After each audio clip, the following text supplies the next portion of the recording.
Hallelujah. Hallelujah. தேவன் மான்சேட ஸ்துதிவந்த வேணுமா விதாசனா நாளை வேளையும் தேவனுக்கு நன்றி சொல்லுகிறேன். අපි බැලුවා පළවෙනි පේතුරුස් පස්වෙනි පරිච්ඡේදයේ 1 பேதுரு 5வது அதிகாரத்திலே ඒ 8වෙනි පදේ අපි පොඩ්ඩක් පස්සට ගිහිල්ලා අපි එමු ඉස්සරහට. இந்த வார்த்தைக்கு சென்றுவிட்டு மீண்டும் நாங்கள் வருவோம். අද බෝධනෙක් යක්ෂයා කියලා ගන්න බලාගෙන ඉන්නවා. இன்னைக்கு अनेகரை பிசாசானவன் முழுங்கிக் கொள்ள பார்க்கிறான். විවිධාකාර ලෙස යක්ෂයා මුලා කරලා තියෙනවා. பல்வேறு வழிமுறைகளை கொண்டு அவன் சிக்க வைத்திருக்கிறான். මේ අද ගොඩක් වෙලාවකට යක්ෂයා ගණන් ගන්නේ නැති තත්යකට අද සභාව ගෙනත් තියෙනවා. இன்றைக்கு அநேகமாக சபையானது இந்த சத்துருவினுடைய காரியங்களை கணக்கெடுக்காத படிக்க இருக்கிறது. ඊළඟට මේ දන්නේ නැතිකමක් ඇති කරලා තියෙනවා. ஒரு அறியாத சுபாவத்தை இவர்களுக்குள்ளே ஏற்படுத்தி இருக்கிறார். යනුගේ උපායන් දන්නේ නැතුව උගේ ක්‍රියාකාරීත්වය දන්නේ නැතිව அவனுடைய ஏமாற்று பொய் பித்தலாட்டங்களை சிக்கல்களை புரிந்து கொள்ள முடியாத படிக்கு ඒ වගේම සභාව සමහර අය යටපත් වෙලා ඉන්නේ ඒ අයට දෝෂාරෝපණය ගෙනල්ලා පල්ලෙහාට දාලා තියෙනවා. சபையிலே அநேகரை அவன் சிக்க வைத்திருக்கிறான். எப்படி ஒரு குற்ற மனசாட்சியிலே அவர்கள் கீழே இருக்கும்படியாக ඉතින් අපිට පේනවා எங்களுக்கு தெரிகிறது යක්ෂයා විවිධාකාරයෙන් ක්‍රියා කරන බව.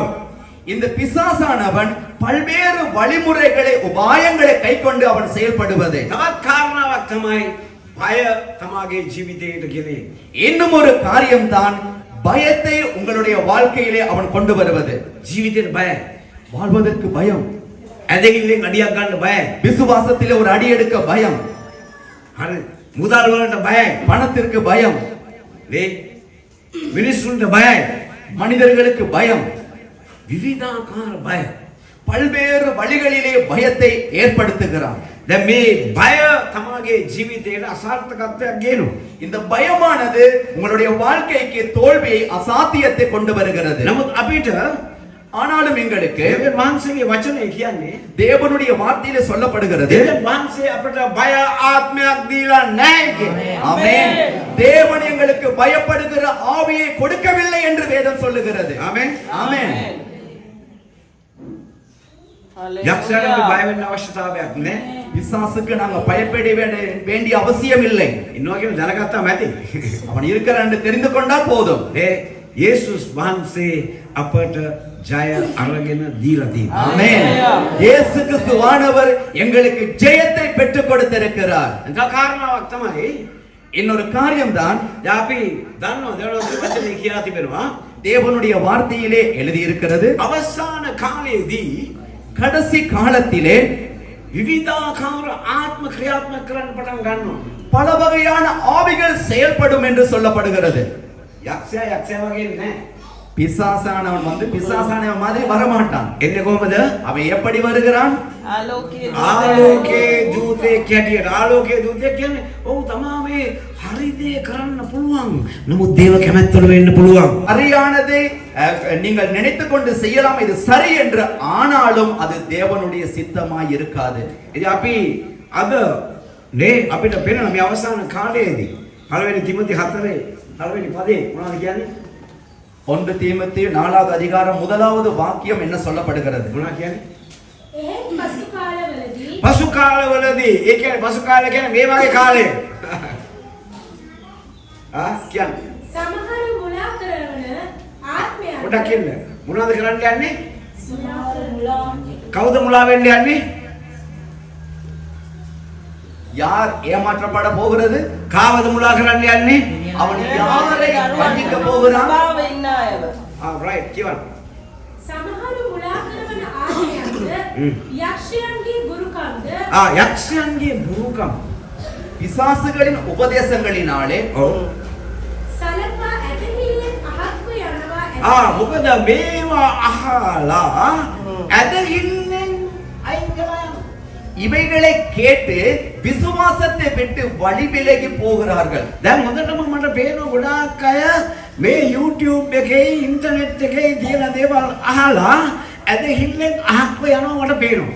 இப்போது எனக்கு தெரிகிறது யூடியூப், இணையதளம் இவைகளிலிருந்து அநேக விஷயங்களை பார்த்து கொண்டு இவர்கள் என்ன செய்கிறார்கள்? விசுவாசத்தை விட்டு அவர்கள் வழுகி போகிறதை. කොහොමද යක්ෂයා මුලා කරන්නේ? எப்படி பிசாசானவன் வஞ்சிக்கிறான்? ඔව් බාර දෙන්න හදන විවිධාකාර பல்வேறு வழிமுறைகளிலே அவன் தாக்கத்தை உண்டாக்க பார்க்கிறான். තමාට පුද්ගලිකව ගහන්න හදනවා. தனிப்பட்ட விதத்திலே உங்களை தாக்க பார்க்கிறான். යක්ෂයා තමාව මුලා කරන්නේ. பிசாசானவன் உங்களை வஞ்சிக்கலாம். ඔබව මුලා කරපු ගමන් ඔබේ පවුලත් මුලා වෙනවා. உங்களை வஞ்சிக்கும் போது உங்களுடைய குடும்பத்தாரையும் அவன் வஞ்சிக்க முடியும். එතකොට ඒක තමන්ගේ පවුලට බලපාන. அது உங்களுடைய குடும்பத்தை தாக்கும். ළමයින්ට බලපාන. பிள்ளைகளை தாக்கும். රැකියාවට බලපාන. தொழில் துறவுகளை தாக்கும். තමන්ගේ ව්‍යාපාරයට බලපාන. நீங்கள் செய்கிற තමන්ගේ ආර්ථිකයට බලපාන. உங்களுடைய பொருளாதாரத்தை தாக்கும். තමන්ගේ சேவைයට බලපාන. உங்களுடைய ஊழியத்தை தாக்கும். දර්ශනයට බලපාන. அது தரிசனத்துக்கு பாதிப்பை ஏற்படுத்தும். ඇදහිල්ලෙන් පැත්තකට යන්න තමාව තල්ලු කරනවා. விசுவாசத்திலிருந்து வழி விலகி போக தாக்கத்தை உண்டாக்கும். හරිද? දැන් இப்பொழுது බොහෝ අවස්ථාවන් වලදී அநேக சந்தர்ப்பங்களிலே මේ කාරණා පේන්නේ. இந்த காரியம் நமக்கு பார்க்கிறதுக்கு விளங்காது. කී දෙනෙක් යක්ෂයා දැකලා තියෙනවද? எத்தனை பேர் பிசாச கண்டிருக்கிறீங்க? සමහර විට ඉතින් ගෙවල් වල එහෙම වුණාම ටිකක් சில நேரத்துல வீடுகள்ல கொஞ்சம் நடந்திருந்தா அப்படியான කොට එක එකනා පේනවා යක්ෂයෝ වගේ. சில சம்பவம் நடக்கக்குள்ள ஒருத்தரை பார்க்கக்குள்ள விசாச மாதிரி தெரிஞ்சிருக்கும். ඒක නෙවෙයි මං කියන්නේ. அதை அல்ல பாஸ்டர் சொல்லுகிறார். නමුත් සුදු පාවුල් අපිට කතා කරනවා. பரிசுத்த பவுல் நமக்கு பேசி ඒ சொல்லுகிறார். දෙවන කොරින්ති 4:18 අපිට යමක් කියනවා. බලමු අපි. 2 கொரிந்தியர் 4வது அதிகாரம் 18வது வசனம். දැන් අපි බොහෝ අවස්ථාවන් වලදී அநேக நேரங்களிலே අපි පේන දේ මත තමයි අපි ඇදහිල්ලක් දාගන්නේ.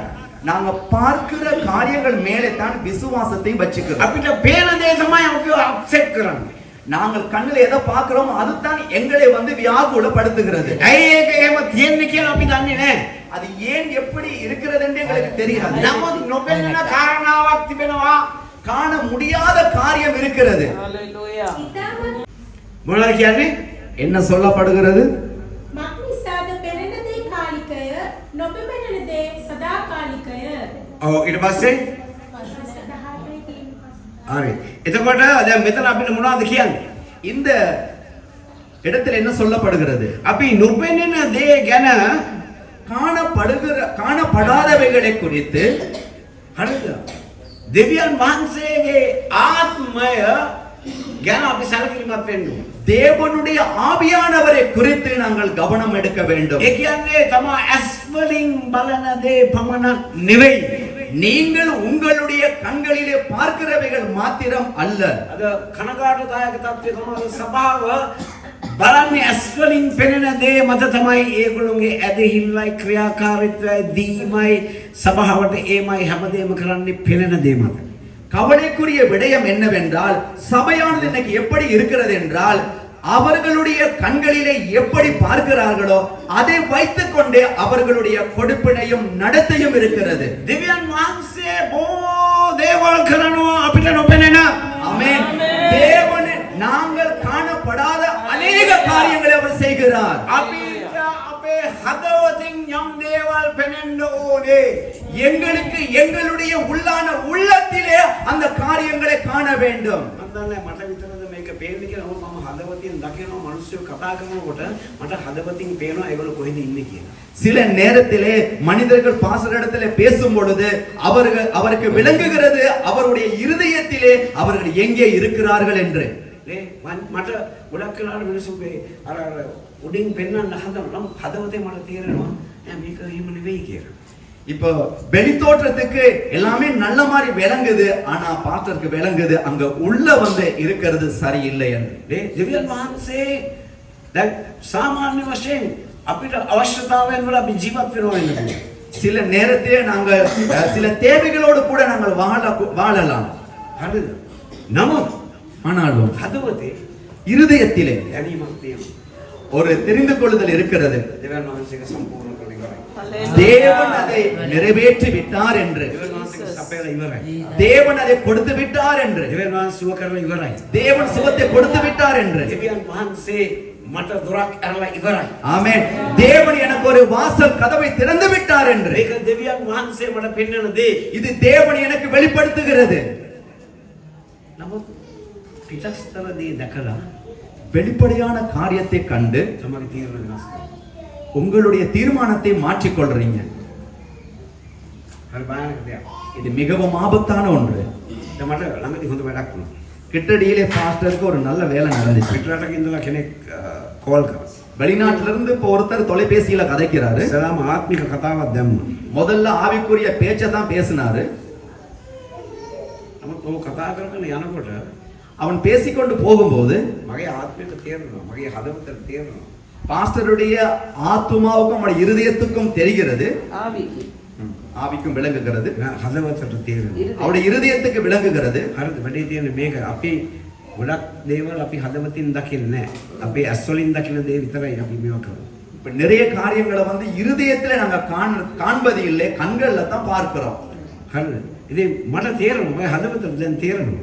பாஸ்டருடைய இருதயத்துக்கு இப்ப ஒரு விஷயம் புரிகிறது. මේක හරි නෑ.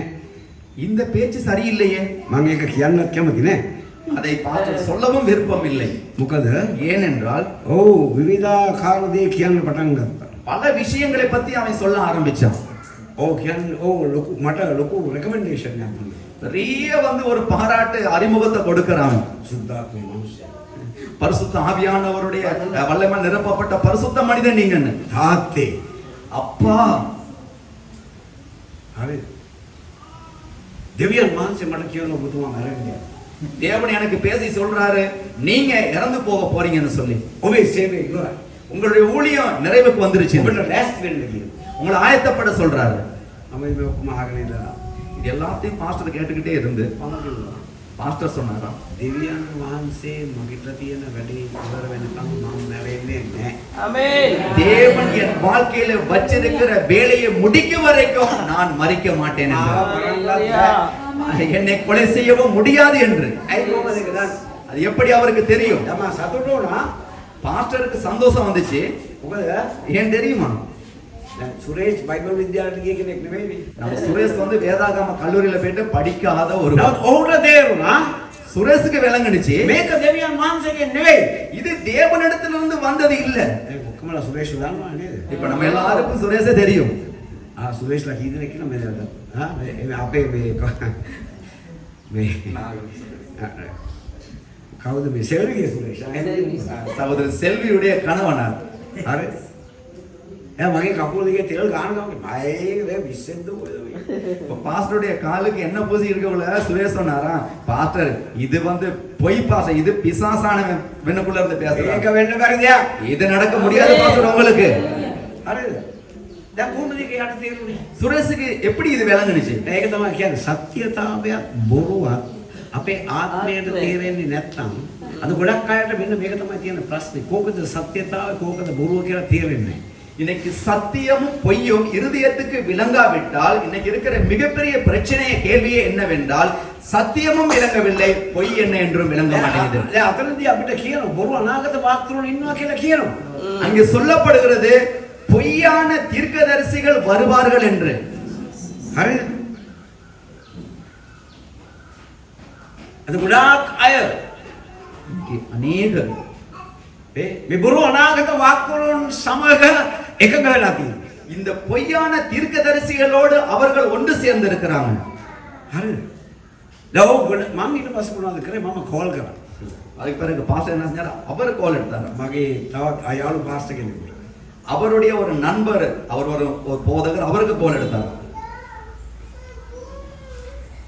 ඊට පස්සේ කෝල් කරපුවාම මම කිව්වා මේ අයියෝ පාස්ටර් බලාගෙන அவருக்கு கால் பண்ணி கேட்டோன்னு அவர் சொன்னாராம், பாஸ்டர் ரொம்ப கவனமா இருந்தோம். මිනිහට පිස්සු. அந்த மனுஷனுக்கு பைத்தியம். මිනිහා කුඩු කාවේ. அவன் வந்து போதை வஸ்து பாவிக்கிறவன். හරිද? මිනිහාගේ ඔළුව නරක් වෙලා තියෙන්නේ. அவனுடைய மூளையும் சரியில்லை. ඔකේ නම් සභා යුගයේ ඉවරයි. ඔබතුමා අය සුභාරංචි ප්‍රකාශ කරන්න ඕනේ නෑ. அவன் சொல்றான், சபையோட யுகம் முடிஞ்சு விட்டது, நீங்க சுவிசேஷம் சொல்ல வேண்டிய அவசியம் இல்லை. මොකද ඔබතුමා සුභාරංචි ප්‍රකාශ කරගම මිනිස්සු ගැලවීම ලබන්නේ. ஏனென்றால் நீங்க சுவிசேஷம் சொல்லிக்கிட்டு இருக்க வரைக்கும் ஜனங்கள் ரட்சிக்கப்பட போறாங்க. කවුද මම නවත්තන්න හදන්නේ? யார் பாஸ்டரை நிறுத்த பார்க்கிறது? වැරදි මත තියෙන මිනිස්සු. ආ? වැරදි මත තියෙන. யார் நிறுத்த பார்க்கிறது? මම කියවනේ යක්ෂයාට පුළුවන්. பிசாசுக்கு முடியும். මෙතන ඉන්න ඕන කෙනෙක් පාවිච්චි කරන්න. இந்த இடத்துல இருக்கிற யார வேணாலும் அவனால பாவிக்க முடியும். භයානක දෙයක්. ஆபத்தான ஒன்று. නේ මම කියවනේ පේතුරුසව පාවිච්චි කරා නම් பேதுருவை அவனால் பாவிக்க முடியுமே ஆனால் අපි කවුද? நாங்க எல்லாம் මම யாரு? මම හරි සැලකිලිමු. பாஸ்டர் ரொம்ப கவனமா මගේ இருப்பாரு. වටේ ඉන්න මිනිස්සු ගැනත් මම සැලකිලිමු. அவரோட இருக்கிறவங்களை குறித்து ரொம்ப கவனமா මොකද இருப்பாரு. මේක හරි මම දන්නවා මේ අවසාන කාලයේදී හරි භයානක කාලයක් පැමිණලා තියෙනවා. ஏனென்னா இந்த கடைசி காலத்திலே மிகவும் பாரதூரமான காலமாய் வந்திருக்கிறது. මේ කාරණාව අපි හරියට සැලකිලිමත්ව අපි ක්‍රියා කරේ නැත්නම් இந்த காரியங்களை நாங்கள் தெளிந்த புத்தியோடு கையாளாவிட்டால் හරි දැන් අපි දකිනවා நாங்கள் பார்க்கிறோம் නේ අද ඉන්ටර්නෙට් එකේ YouTube එකේ එක එක මොකක්ද තියෙනවා මම දන්නේ සමහර නම් දන්නේත් නෑ මම.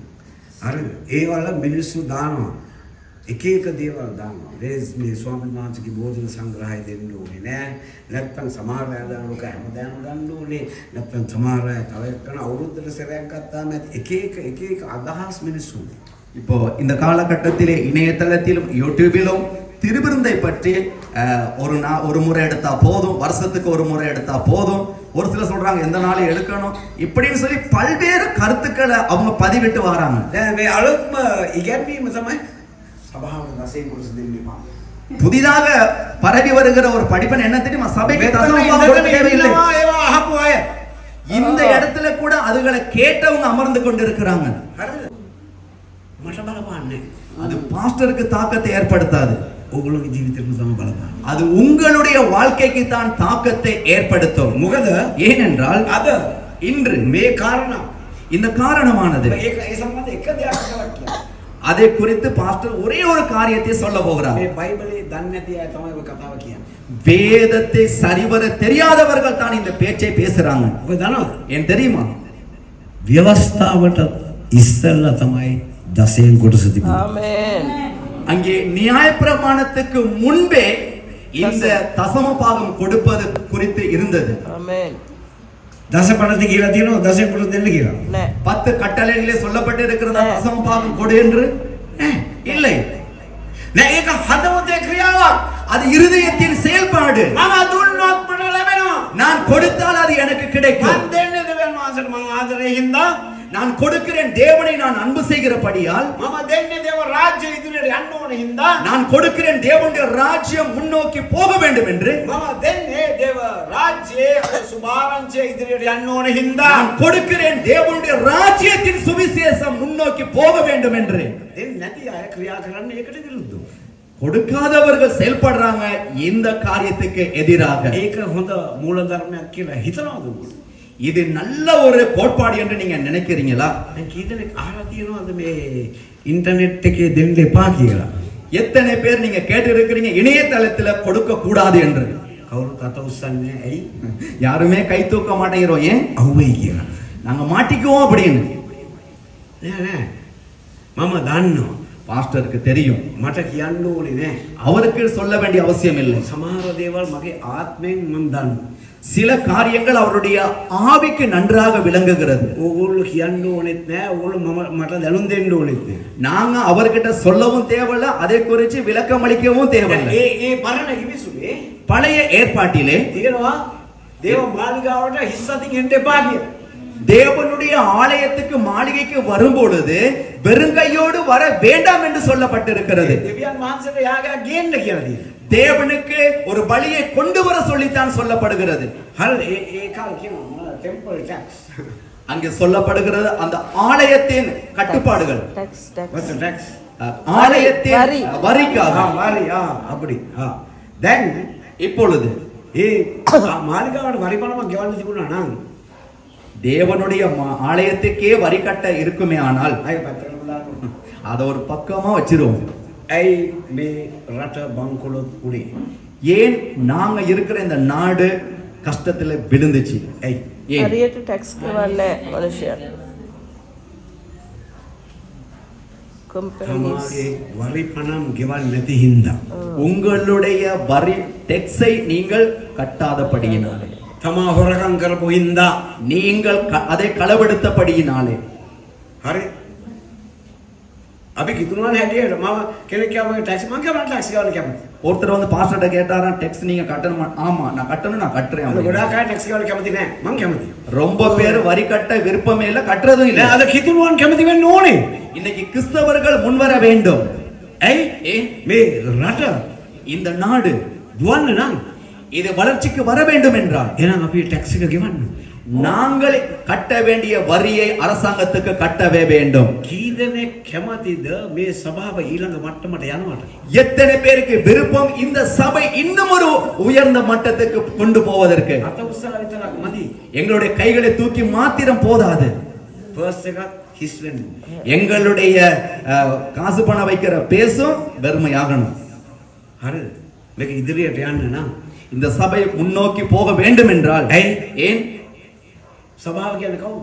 சபை என்றால் யார்? Pastor Charles. பாஸ்டர் சார்ல்ஸ் அவர் மாத்திரமா? ආ? නෑ. இல்லை. කවුද? யார்? අපේ කවුද? யார்? සියලු දෙනා. අපි කියලා කියන්නෙත් නෑ. நாங்கன்னு சொல்லி சொல்ல கூட வாய் வர மாட்டேங்குது. දෙන්න වෙනවනේ. கொடுக்க நேரிடுமே. මේක තමයි ගොඩාක් අයගේ ජීවිතේ පස්සට ඇදිලා තියෙන කාරණාව. இந்த விஷயம் தான் நிறைய பேரை பின்னால் இழுத்திருக்கிறது என்று යේසුස් වහන්සේ දෙයක් කිව්වා. இயேசு கிறிஸ்துவானவர் ஒரு காரியத்தை சொன்னார். මේ ටික තේරුම් ගත්තා නම් තමයි කිතුණුවෙක් හැටියට நீங்கள் ஒரு கிறிஸ்தவன் என்ற ரீதியிலே இந்த கொஞ்ச விஷயங்களை நீங்கள் புரிந்து கொண்டால் මාක් 12:17 කියවන්න. மார்க் 12வது அதிகாரம் 17வது வசனத்தை வாசியுங்கள். එවිට යේසුස් වහන්සේ කායිසර්ගේ දේ කායිසර්ටද දෙවියන් වහන්සේගේ දේ දෙවියන් වහන්සේටද දීපල්ලායයි ඔවුන්ට කීසේක. அதற்கு ඔව්හු උන්වහන්සේ ගැන බොහෝ සෙයින් පුදුම වූෝය. அதற்கு இயேசு ராயனுடையதை ராயனுக்கும் தேவனுடையதை தேவனுக்கும் செலுத்துங்கள் என்றார். அவர்கள் அவரை குறித்து ஆச்சரியப்பட்டார்கள். අර ටැක්ස් ඉල්ලගෙන ආවා එක්කෙනෙක්. வரி கேட்டுக்கிட்டு வந்தாங்க ஒருத்தன். පේතරුස් ඇලකනවා. ලොක්කා. මේ අපිට දැන් ටැක්ස් ගෙවන්න කියලා කියනවා. எஜமானரே வரி கட்டுறதுக்கு சொல்றாங்க, ஒண்ணும் வசதி இல்லையே. ඒසන්නේ මොනවද කරන්නේ? இயேசுவாமி என்ன சொல்றாரு? මොනවද කරන්නේ? என்ன செய்றாரு அந்த இடத்துல? අමතක නොවන කාරණාවක් කරනවා. மறக்க முடியாத ஒரு செயலை அங்கே செய்கிறார். මොනවද කරන්නේ? என்ன செய்கிறார்? මාළුවේ ராயனுடையதே ராயனுக்கும் ආ කායිසර්ගේද කායිසර්ට දෙවියන් වහන්සේගේ කායිසර් කියන්නේ කියන්නේ මොකද? ආණ්ඩුවට දෙන්න රජය. කියන එක ආණ්ඩුවට දෙන්න දෙවියන් වහන්සේට තියෙන දේ දෙවියන් වහන්සේට කරුණා කරලා දෙන්න. ආමේන්. ராயனுடையது என்று சொல்லும் பொழுது அரசாங்கத்துக்கு கொடுக்க இருக்கிறதை தயவு செய்து அரசாங்கத்துக்கு கொடு, தேவனுக்கு கொடுக்க வேண்டி இருப்பதை தேவனுக்கு கொடு என்று சொல்லுகிறார். දෙවියන් වහන්සේට කියන්න තිබ්බනේ මේ දෙවියන් වහන්සේට තියෙන දේ විතරක් දෙන්න කියලා කිව්වද? அதே அவருக்கு சொல்லி இருக்கலாம் தானே, தேவனுக்கு இருக்கிறத மட்டும் கொடு என்று. නෑ. இல்லை, අපි දුන්නේ නැත්නම් අපිට රටක් නැති වෙනවා. நாங்க கொடுக்காவிட்டால் எங்களுக்கு ஒரு நாடு இல்லாமல் போய்விடும். දුන්නේ නැත්නම් අපිට සභාවක් නැති වෙනවා. நாங்கள் கொடுக்காவிட்டால் எங்களுக்கு ஒரு சபை இல்லாமல் போய்விடும். දැන් මට ප්‍රශ්නයක් නෑ. මගේ ජීවිතේ මම දෙවියන් වහන්සේ ඇදහිල්ල ගෙනියන්න පුළුවන් මට. இப்ப பாஸ்டருடைய வாழ்க்கைக்கு பிரச்சனை இல்ல, அவர் விசுவாசத்துல இவ்வளவு காலம் வந்த மாதிரி தேவனோட போக முடியும். සභාව ஆனாலும் சபை සභාව ගෙනියන්න නම් சபையை கொண்டு செல்ல வேண்டும் என்றால் අපි හැමදේම එකම වෙන්න ඕනේ. நாங்க எல்லாருமே ஒன்று சேரணும். ආමේන්. හරිද? වැඩේ තියෙන්නේ මේකයි. මෙතන ඉඳගෙන තව 10 දෙනෙකුගේ කතා අහන්න ගියොත් එම තමන්ට කවදාකවත් මේ සභාව ඉදිරියට යන්න හම්බෙන්නේ නැහැ. இந்த இடத்துல அமர்ந்து கொண்டு 10 பேர்கிட்ட புத்திமதி கேட்டுக்கிட்டு இருந்தா ஒரு நாளுமே இந்த சபையை முன்னோக்கி கொண்டு நடத்தவே முடியாது. මේ සභාවේ දර්ශනයට එකඟ වෙන්න අවශ්‍යයි. இந்த சபையுடைய தரிசனத்துக்கு ஒன்று சேர வேண்டும். හරිද? මට දෙවියන් වහන්සේට දෙනවට වැඩිය දෙයක් නැහැ. எனக்கு தேவனுக்கு கொடுப்பதை தவிர வேற ஒரு பெருமதியான ஒன்று எனக்கு இல்லை. මේ අනිත් සේවාවල් වලට මම දෙනවා. ஏனைய ஊழியங்களுக்கு பாஸ்டர் கொடுக்கிறார், පාස්ටර්ලාට දෙනවා. ஊழியக்காரங்களுக்கும் கொடுக்கிறார், වේද වෙනත් අය සභාවේ අයට දෙනවා. பல்வேறு சபைகளை நடத்துகிறவர்களுக்கும் உதவி செய்கிறார். මම වැපරීමත් කපා ගැනීමත් විශ්වාස කරන මිනිස්සෙක්. அவருடைய வாழ்க்கையிலே விதைக்கிறதையும் அறுக்கிறதையும் குறித்து நம்பிக்கை உள்ள ஒரு ஊழியர். හරිද? මේක තේරුන්නේ නැහැ. நான் சொன்னது உங்களுக்கு புரியவில்லை. ඔව්. මම හැම වෙලේම විශ්වාස කරන්නේ பாஸ்டர் எந்த நேரமும் நம்புவது වතුරලා තියෙනවා. அவர் விதைத்திருக்கிறார். ඒ වැපරීමට මං කපා ගන්නවා. அந்த ஆமென். விதைப்புக்கு ஏற்ற அறுவடையை அறுத்துக் கொள்ளுவார். ඒක දෙවියන් වහන්සේගේ මූලධර්ම. இது தேவனுடைய கோட்பாடு. ඒ නිසා මට කවදාකවත් අඩුවක් නැහැ. ஆகவே ஒரு நாளும் அவருக்கு குறைவே இல்லை. අඩුවක් තිබ්බත් ඒක සම්පූර්ණ කරනවා දෙවියන් වහන්සේ. ஒரு குறைவு வந்தாலும் அதை நிறைவாக்குவார் தேவன். ගොඩක් අය හිතනවා මේක සල්ලි නෑ, සල්ලි විතරක් නෙවෙයි. ரொம்ப பேர் நினைக்கிறாங்க சல்லி இருந்தா போதும். இல்லை இல்லை. හරිද? තමා ආදරය දුන්නොත් තමයි තමා ආදරය ලබන්නේ. நீங்கள் அன்பை கொடுத்தால் தான் நீங்கள் நேசத்தையும் அன்பையும் பெற்றுக்கொள்ள ඒ முடியும். ප්‍රේමය දුන්නොත් තමයි කැරකිලා ආපහු ඒක තමාට එන්නේ. நீங்கள் அன்பை நேசத்தை கொடுத்தால் தான் அது சுற்றிலும் உங்களை வந்து தழுவிக்கொள்ளும். නපුර වැපුරොත් තමා දෝෂාරෝපණය වැපුරොත් තමා නැවත හැරිලා එන්නේ. ඒක තමයි තමාට ආපහු එන්නේ. நீங்கள் தீமையையும் குற்றச்சாட்டுகளையும் விதைத்தால் அது எல்லா இடமும் சுற்றி அதுதான் உங்களுக்கு திரும்பி வரும். තමා බොරු කිව්වොත් තමාට හැරිලා එන්නේ ආය බොරුව. நீங்கள் பொய் பேசினால் அது திரும்பி உங்களுக்கு பொய்தான் வரும். තමා නාස්තිය නම් කරන්නේ තමාට හැරිලා එන්නේ නාස්තිය. நீங்கள் வீணாக்குகிறதை அதிகமாய் செய்தால் உங்களுடைய வாழ்க்கைக்கு அதுவே வந்து சேரும். ඒ දැන් කාලේ නාස්ති කරොත් තමා ඉදිරියට මොකද වෙන්නේ? තමා ඒක භුක්ති විඳින්න යනවා. இந்த காலத்திலே நீங்கள் வீணாக்கினால் எதிர்காலத்திலே அதை அனுபவிக்க வேண்டி வரும். බයිබලයේ ඕනතරම් කියනවා තමා කටින් වපුරන දේ තමයි තමා කටින් කන්න යන්නේ කියලා. வேதத்திலே எவ்வளவோ சொல்லப்படுகிறது, வாயிலே நீங்கள் எதை விதைப்பீர்களோ அதையே நீங்கள் அறுத்துக் கொள்வீர்கள் என்று. බයිබලයේ කියනවා வேதம் சொல்லுகிறது, වපුරන දේ விதைக்கிறதை තමා කපා ගන්න. அறுக்கவே வேண்டும். වපුරන දේ விதைக்கிறது තමා මොනවද වපුරන්නේ? நீங்க என்னத்தை விதைக்கிறீங்க? මට අදාළ නැහැ. அது எனக்கு தேவையில்லை.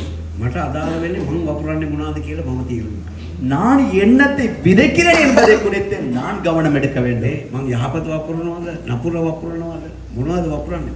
நான் நன்மை விதைக்கிறேனா, தீமை விதைக்கிறானா, எதை விதைக்கிறேன்? අද අපි ඊර්ෂ්‍යාව නම් වපුරන්නේ ඊර්ෂ්‍යාව තමයි අපිට එන්නේ. நாங்கள் பொறாமையை விதைத்தால் பொறாமையைத்தான் அறுப்போம். ඇයි අපි ඒක කරන්නේ? ஏன் அதை செய்கிறோம்? යහපත මේ පොතේ කියලා තියෙන එක අපි විශ්වාස නොකර අපි ක්‍රියා කරනවා නම් ඒක තමයි අපිට ලැබෙන්නේ. நன்மையான இவைகளை சொல்லி இருக்கிற இந்த புத்தகத்திலே இவைகளை நாங்கள் நம்பாமல் தீமையை செய்வோம் என்றால் அதுவே எங்களுடைய வாழ்க்கைக்கு வரும். විශ්වාස කරන්න விசுவாசியுங்கள். කාලයක් යයි. ஒரு காலம் செல்லும், හැබැයි එනවා. அது மீண்டும் வரும். හැබැයි ඒක කපා ගන්න ඕනේ. அது வந்தோன அறுத்துக் கொள்ளவே வேண்டும். කපා ගත්තොත් කරදියා ගන්නත් ඕනේ. நீங்கள் அறுத்துக் கொண்டால் உங்களுடைய தோளில வச்சுக்கிட்டு தான் போகணும். වැරදි දේ பிழையானதை තමයි වපුරලා තියෙන්නේ. நீங்கள் விதைத்திருந்தால் ඒක නෙමෙයි දෙන්නේ. அது மீண்டும் உங்களுக்கு வரும். ඒක එනවා. அது வரும். මම බුරුවනාගතවක් නෙවෙයි. பாஸ்டர் வந்து பொய் தீர்க்கதரிசி அல்ல. වචනය අනුව මම කතා කරනවා. தேவனுடைய வார்த்தையின்படி அவர் பேசுகிறார். බුරුවනාට ඔප්පු කරන්න මේ බොරු කියලා. உங்களுக்கு முடியும் என்றால் நீங்கள் உறுதிப்படுத்தி பாருங்கள் இது பொய் என்று. සැකය වැපුරුවොත් සැකය තමයි තමන්ගේ. சந்தேகத்தை விதைத்தால் சந்தேகம் தான் உங்களுக்கு அறுவடையாய் வரும். ඉතින් හරි ප්‍රවේශම් වෙන්න. ஆகவே கவனமாயிருங்கள். මොකද මේ කාලවල වලදී යක්ෂයා බලනවා. இந்த காலகட்டத்திலே பிசாசானவன் வகை பார்க்கிறான். තමාගේ ජීවිතවලට බලපෑමක් ඇති කරනවා. உங்களுடைய வாழ்க்கைக்கு ஒரு பாதிப்பை உண்டாக்க. මොකද මේ ස්වභාව ඉදිරියට යන එක නවත්තන්න. இந்த சபையை முன்னேறி போக விடாதபடிக்கு தடுப்பதற்கு, ස්වභාව අඩපණ කරන්න. இந்த சபையை ஒரே இடத்திலே நிப்பாட்டி வைப்பதற்கு, එකිනෙකනට විරුද්ධව කතා කරන්න.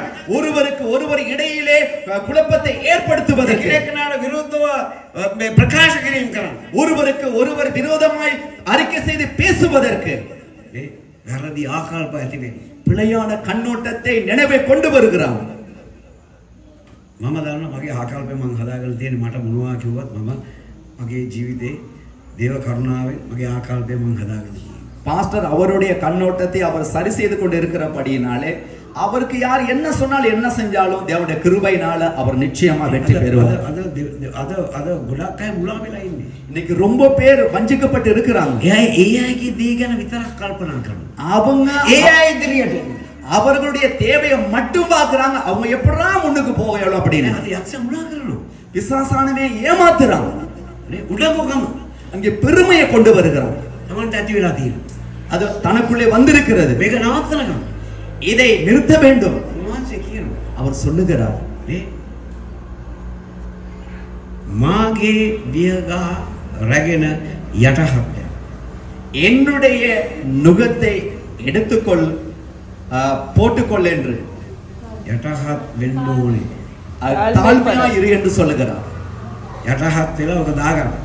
தாழ்மையா இருந்து நுகத்தை எடுத்து போட்டுக்கொள்ள சொல்லுகிறார். හරි උන්වහන්සේ බලෙන් දීලා දාන්න ඉන්නේ. இயேசு கிறிஸ்துவானவர் கட்டாயப்படுத்தி அந்த நுகத்தை நம்ம மேலே போட மாட்டார். මම මගේ ජීවිතය යටහත් කරගන්න ඕනේ. நான் தான் என்னுடைய வாழ்க்கையை கீழ்ப்படிய செய்து கொள்ள வேண்டும். මේ ඕනවට වැඩිය හිතන එක පඬිත්තකම අරම ඒවා ඔක්කොම අපෙන් යන්න ඕනේ. நாங்க தேவைக்கு அதிகமா நினைக்கிறது பெரிய ஒரு பண்டிதன் மாதிரி நினைக்கிற பாராட்டெல்லாம் விட்டு விடணும். දැන් වරදවා හිතන්න එපා. பிழையாக நினைக்க வேண்டாம். මම කියන්නේ උසස් ලෙස හිතන්න එපා කියලා. உயர்ந்த விதமா நினைக்க வேண்டாம் என்று பாஸ்டர் சொல்லவில்லை. උසස් දේ කරන්න ඕනේ කියලා හිතන්න එපා කියනවා නෙවෙයි මං කියන්නේ. உயர்ந்த காரியங்களை செய்யவோ நினைக்க வேண்டாம் என்று அவள் சொல்ல வரவில்லை. මම කියන්නේ මොකද්ද? அவர் என்ன சொல்ல வருகிறார்? දෙවියන් වහන්සේට යටහත් වෙන්න. தேவனுக்கு கீழ்ப்படியுங்கள். දෙවියන් වහන්සේට යටත් වෙනකොට මොනවද වෙනවා කියලා තියෙන්නේ? தேவனுக்கு கீழ்ப்படியும் பொழுது நமக்கு என்ன வரும் என்ற வேதத்திலே சொல்லப்பட்டு இருக்கிறது. මොනවද? என்ன சொல்லப்பட்டு இருக்கிறது?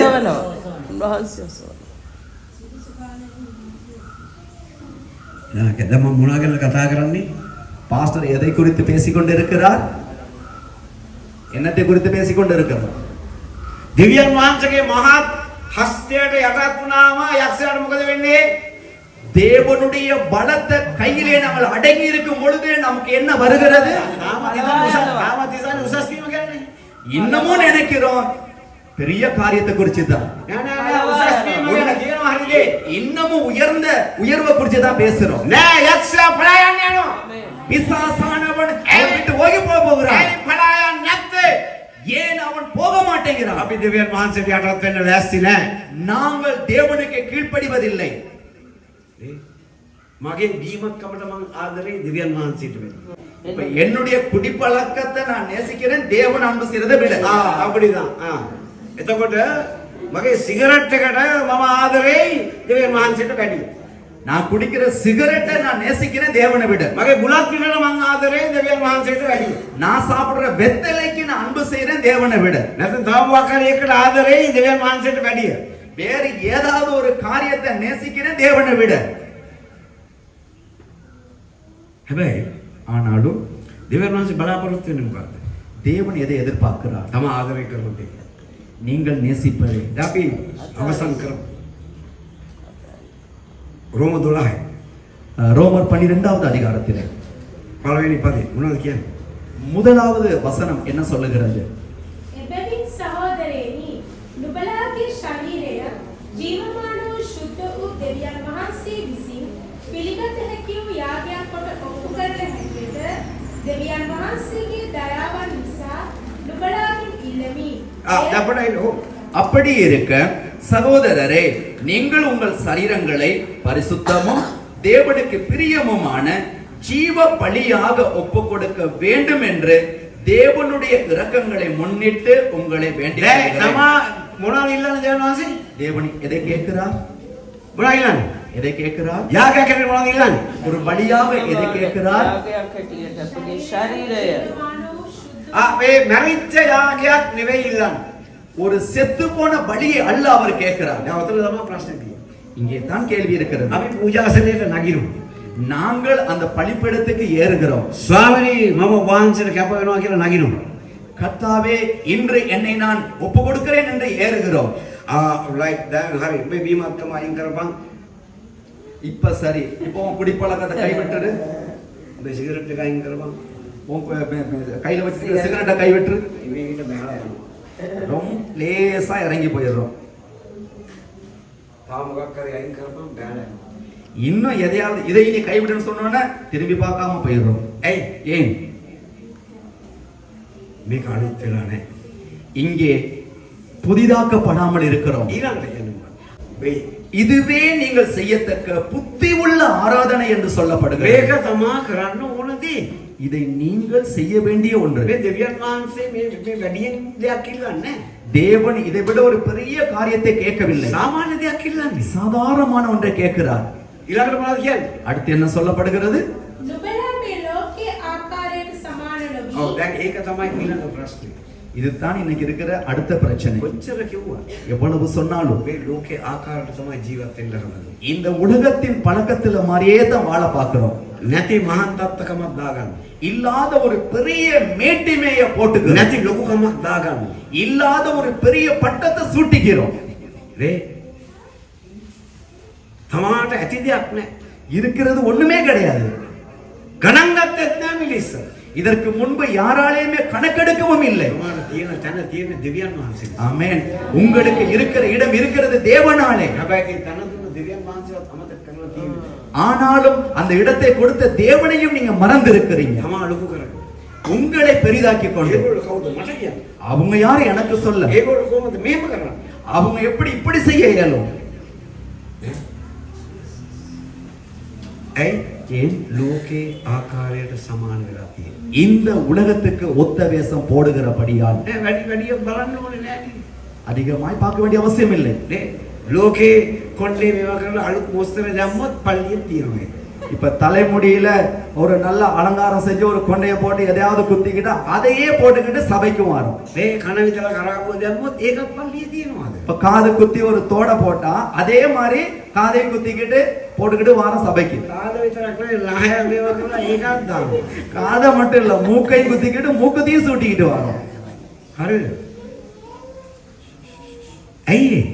ஏன் அப்படி வருகிறோம்? අපි ලෝකේ ආකාරයට කියන්න ලෑස්ති. இந்த உலகத்து மனுஷன் மாதிரி வாழ பார்க்கிறோம். මේ අපි අයිඩෙන්ටිෆයි කරලා අපි ලෝකයක් සමග අපි එකඟ වෙනවා. අපි අයිඩෙන්ටිෆයි කරනවා. எங்களை நாங்க அடையாளப்படுத்துகிறோம் உலக மனுஷன் மாதிரியே. නේ තියෙන ෆැෂන් එක මම දාගන්න. இருக்கிற நவீன ஃபேஷன்களையும் உடுத்திக்கிறோம். ඒ නිසා ஆகவே කරුණාකරලා தயவு செய்து ඒකයි මම කියන්නේ කියන දේ අහන්න. ஆகவே சொல்லுவதை கேட்டுக்கொள்ளுங்கள். පිළිවෙලට යන්න එන්න. ஒரு ஒழுக்கத்தோடு உடுத்தி வாருங்கள். ලෝකේ ෆැෂන් එක ගන්න එපා මෙහාට. உலகத்தின் பெசனை சபைக்கு கொண்டு வரவே வேண்டாம். මම හිතන්න පුළුවන් මේ පාස්ටර්ම ඩයි ගාලා ආපුවම පිළිගන්නේ නැහැ. නෑ එහෙම. அப்ப நீங்க நினைக்கலாம் அப்ப டை அடிச்சிட்டு வந்தா பாஸ்டர் இனிமே ஏற்றுக்கொள்ள மாட்டாரோ அப்படின்னு. නෑ මම ඕස්ට්‍රේලියාවේ දේශනා කරන අවස්ථාවදී ஆஸ்திரேலியா நாட்டில் அவர் பிரசங்கம் செய்து கொண்டிருக்கும் போது ஒரு நாள் වෛශ්‍යකම් කරන කාන්තා දෙන්නේ. விபச்சாரத்தில் ஈடுபட்ட 2 பெண்கள் කොණ්ඩේ මෙහෙම දෙපැත්ත කපලා මැද මෙහෙම මේක මොකක්ද? කොකුලේ කියලා. இப்ப இந்த சேவல் கொண்டை இருக்கும் தானே அந்த மாதிரி முடி வெட்டிட்டு வந்திருந்தாங்க දෙන්නේ. 2 பேர். මම දේශනා කරලා ඉවරනකොට අඬාගෙන ඉස්සරහට ඇවිල්ලා කිව්වා අපේ යේසුස් වහන්සේ පිළිගන්න ඕනේ. இப்ப பாஸ்டர் பிரசங்கம் செஞ்சு முடிஞ்சோன்னா அந்த 2 பேரும் கண்ணீரோட வந்தாங்களா நாங்க இயேசுவை ஏற்றுக்கொள்ளணும்னு. හරිද? මේක පාට කරලා කම්මන මේවා දාලා මාල දාලා එකේ නමුත් වැඩි තියෙන මේකයි. දෙවියන් වහන්සේගේ වචනේ මේ ඔක්කොම හරහා යන්න පුළුවන්. தேவனுடைய வார்த்தை இவைகள் எல்லாத்துக்குள்ளேயும் ஊடுருவி செல்ல முடியும். නේ මම මේ එන අය පිළිගන්නේ නැහැ කියනෝ නෙවෙයි. வருகிறவர்களை பாஸ்டர் ஏற்றுக்கொள்ள மாட்டார் என்று சொல்ல வரவில்லை. දැන් මෙතනට ආවොත් இந்த இடத்துக்கு வந்தால் මට පිළිගන්න වෙනවා. அவரால் ஏற்றுக்கொள்ளத்தான் நேரிடும். ඒ දිගටම එහෙම ඉන්න බෑ. தொடர்ந்தும் அப்படி வர முடியாது. නේද? අපි තේරුම් ගන්නවා. ஆகவே நாங்கள் விளங்கிக் கொள்ள வேண்டும் කොහොමද අපි හැසිරෙන්න ඕනේ. எப்படி நாங்கள் நடந்து கொள்ள வேண்டும் என்று. අද යක්ෂයා බලනවා විවිධාකාරයෙන් සභාවට ඇතුල් වෙන්න. பிசாசானவே பல்வேறு வழிமுறைகளை கையாளுகிறான் சபைக்குள்ளே வருவதற்கு. අද අධෛර්යවත්කම இங்கே அதரியத்தை கொண்டு வருகிறான். ගොඩක් වෙලාවකට මිනිස්සුන්ගේ ජීවිතේ அநேக நேரங்களில் மனுஷனுடைய வாழ்க்கையிலே නේ ඒගොල්ලෝ ගොඩේ ඉන්න බැරුව දඟලන. அவர்கள் கரை வர முடியாதபடி தடுமாறுறாங்க. මේ ඉන්න ඇදගෙන ඊට පස්සේ ආය අදහැරෙනවා. இந்தா விசுவாசத்துல இருக்கிற மாதிரி எலும்பி நிக்கிறாங்க பார்த்தா அப்படியே விழுந்து கிடக்குறாங்க. අද කන්ද උඩ හෙට කාණුවේ. இன்னைக்கு பார்த்தா மலை மேல இருக்கிறாங்க, காலையில பார்த்தா காண்ல விழுந்து கிடக்குறாங்க. ඇයි? ஏன்? බලාපොරොත්තුවක් නැහැ. ஒரு எதிர்பார்ப்பு இல்லை. මම කියන්නේ நான் சொல்லுகிறேன், දෙවියන් වහන්සේ තමයි ආදරේ. தேவன் உங்களை நேசிக்கிறார். දෙවියන් වහන්සේ තමයි සලකනවා. தேவன் உங்களை விசாரிக்கிறார். උන්වහන්සේ කෙරේ විශ්වාස කරන්න. அவரை நீங்கள் விசுவாசியுங்கள். උන්වහන්සේ කෙරේ බලාපොරොත්තුවක් ඇති කරගන්න. அவரை குறித்து ஒரு எதிர்பார்ப்பை உண்டாக்கி கொள்ளுங்கள். උන්වහන්සේ කියන දේ කරන්න. அவர் சொல்லுவதை செய்யுங்கள். උන්වහන්සේ කියන දේ කරන්න ලෑස්ති වෙන්න. அவர் சொல்லுவதை செய்ய ஆயத்தமாய் இருங்கள். තමාට ඕන දේ නෙවෙයි. உங்களுக்கு தேவையானது அல்ல. මොකද දන්නවද? ஏன் தெரியுமா? උන්වහන්සේ මගේ අතීතයක් දන්නවා. அவரே நம்முடைய கடந்த காலத்தையும் தெரியும். මේ මගේ ඔක්කොම වැරදි නරක කුමාරි වැඩ ඔක්කොම දන්නවා. என்னுடைய நல்லது கெட்டது தீமையானது எல்லாம் அவருக்கு தெரியும். දැන් තියෙන සත්‍යෙත් දන්නවා. இப்ப இருக்கிற நிலைமையும் அவருக்கு தெரியும். ඉදිරියක් දන්නවා. வருங்காலமும் அவருக்கு நன்றாக தெரியும். யாருக்குமே அல்லேலூயா கூட சொல்ல முன் வர முடியல. ஏன்? ඇයි මේ දෙවියන් වහන්සේ ගැන තියෙන දැක්ම වැරදි ඒකයි. தேவன் மேலே வச்சிருக்கிற பார்வையே பேல நம்ம. දෙවියන් වහන්සේ දන්නවා මම යන්න ඕනේ කොතන උන්වහන්සේගේ කැමැත්ත උන්වහන්සේ ඕනේ මම සඵල කරලා ඉදිරියට ගෙනියන්න. தேவனுக்கு வேண்டும் என்னை செல்வான் விருத்தி உள்ளவனாக ஆக்கி என்னை அவரோடு முன்னேறி நடத்தி செல்லவே. ඒ තමයි හිඟන්නේ හිඟන උන්වහන්සේ ඕනේ තමයි බෝසතෙක් කරන්නේ. நாங்க ஒரு பிச்சைக்காரன் மாதிரி ஒரு ஏழையானவனா இருந்தா ஒரு செல்வாக்கு உள்ளவனா மாத்துறதே அவருடைய விருப்பமா இருக்கு. ඒක තමයි උන්වහන්සේ දකින්න අනාගතය අපිට. அதுதான் எங்களை குறித்து எதிர்காலத்தை குறித்து அவர் பார்க்கிற காரியம். මගේ හිඟන මනස නිසා මම ඒක තමයි. என்னுடைய ஏழை மனசுனால நான் ஒரே இடத்துல இருக்கேன். නේ මේකෙන් අයින් වෙන්න. இதிலிருந்து விலக வேண்டும். හැම වෙලේම எந்த நேரமும் කල්පනා කරන්න. யோசிக்க வேண்டும். නේ බයිබලයේ කියන උන්වහන්සේ කෙරෙහි සිත තබා ගන්න මනුෂ්‍යයා அவரை உறுதியாய் பற்றிக் கொண்ட மனதுடையவன் ශාන්ත සමාදානයෙන් උන්වහන්සේ තබා ගන්න. பூரண சமாதானத்தோடு அவனை காத்துக் கொள்வார் என்று வேதம் சொல்லுகிறது. උන්වහන්සේ කෙරෙහි විශ්වාස කරන නිසා அவரை விசுவாசிக்கிறபடியினால். ஆமென். உரத்த சத்தமா ஒரு ஆமென் சொல்லுவோம். ஹalleluya. ඇයි මේක ඒ අය පිළිගන්න කැමති නෑ. ඇයි මට තියෙන ප්‍රශ්න කවුරුත් දන්නේ නෑ. இப்ப நாங்க என்ன சொல்றோம், இதை எனக்கு ஏற்றுக்கொள்ள முடியாது, எனக்கு இருக்கிற பிரச்சனை யாருக்கும் விளங்க மாட்டேங்குது. ඒ මගේ පවුලේ තියෙන ප්‍රශ්න කවුරුත් දන්නේ නෑ. ஏன் குடும்பத்துல இருக்கிற பிரச்சனை யாருக்கும் தெரியாது. හලෝ මං කියන්න කැමති දෙවියන් වහන්සේ දන්නවා. தேவன் அந்த பிரச்சனை எல்லாவற்றையும் அறிந்திருக்கிறார். තමා ஆமென். කවුරුත් කමක් නෑ. நீங்கள் யாராக இருந்தாலும் பரவாயில்லை. තමා කොයි තත්ත්වයක හිටියත් මට වැඩක් නෑ. நீங்கள் எந்த நிலையில் இருந்தாலும் பரவாயில்லை. දෙවියන් වහන්සේ දන්නවා. தேவனுக்கு தெரியும் அந்த நிலைமை. උන්වහන්සේ ලෑස්ති උපකාර කරන්න. அவர் ஆயத்தமாய் இருக்கிறார் உதவி செய்ய. උන්වහන්සේ ලෑස්ති සපයන්න. அவர் ஆயத்தமாய் இருக்கிறார் උන්වහන්සේ கொடுக்க. ලෑස්ති සුව කරන්න. அவர் ஆயத்தமுள்ளவராய் இருக்கிறார் குணமாக்க. අපි නැගිට සිටිමු. நாங்கள் யாவரும் எழுந்திருப்போம். වියාඥා කරමු. நாங்கள் ஜெபம் பண்ணுவோம்.